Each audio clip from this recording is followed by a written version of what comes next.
Hey, excuse me. Yeah. Don't panic. I'm not crazy. Okay. I'm not going to tell you anything. No worries. I just ran across the street because I thought you looked really beautiful. Oh, and, thank you. Thank you. And I wanted to come talk to you. Hi. Hey, I'm Dan. I'm Erin. Nice to meet you. Good to meet you too. Sorry, I'm like out of breath and kind of nervous because no this is like a weird thing. But yeah, what do you do? I'm a software engineer. Do you like that, or is it just for the money? No, I love it. Or are you just selling out? You love it? I love it, yeah. Right. I work for a small company, so it's not even really selling out. There's like... And that's where my phone ran out of battery. So, I just wanted to make this video to talk about what happened. I talked to that girl and then another girl after her. So today, and I'm gonna do these all in one take to try to improve my ability to speak extemporaneously. Right, so I went out and I intentionally talked to a girl before I did that rejection therapy, which I linked down below,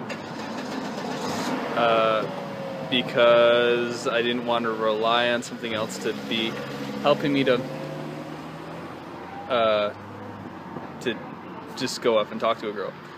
So I went up and I'm like, hey, I'm Dan. She's like, I'm Ruby. And then I just kind of stared at her. And we said some things and it was awkward, and then she was like, alright, good to meet you, and we left. That was cool. I got that out of the way. And so then I saw this other girl who's in the video, and her name was Erin, and it was cool. Like I was talking to her, I was like, yeah, I'm pretty nervous right now, but really cool, and all this.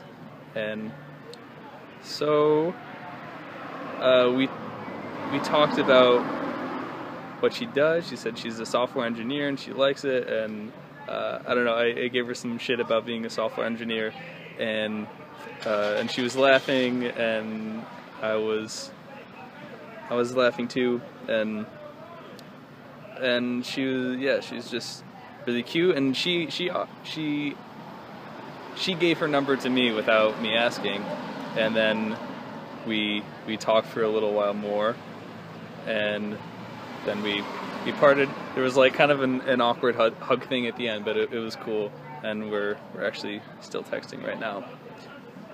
But then, so after that, I was going to just go home, but I saw this one girl crossing the street, and as she passed me, I saw these freckles on her nose, and that's something that just drives me crazy. So I ran over and I talked to her, said, hey, you're really cute and I love your freckles. And she was into it, and we were talking, and I felt way more relaxed this time, and more myself, and more willing to be kind of silly and kind of goofy. And then there was a certain moment towards the end. She also gave me her number without me asking, pretty early on too, and then we kept talking. And there's a moment where I was just looking at her, and I started to feel some things down here, and I was just like, hey, this girl is so cool. I was just really into her, and there was this little voice in my head that was just like, you should try and kiss her. And I was like, I guess I have to do that. So I leaned in, I'm like, this might be crazy, but I want to try and kiss you. And it wasn't smooth at all. It was I was just like, and she was like, oh, that's a little much. And then I stepped back. I said, all right, we'll just shake hands. She shook hands. I'm like, and I said, well, we're too close.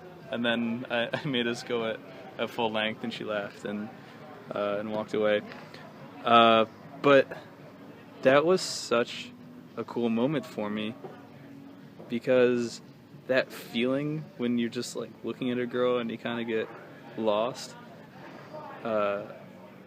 that's the thing I've been looking for this whole fucking time.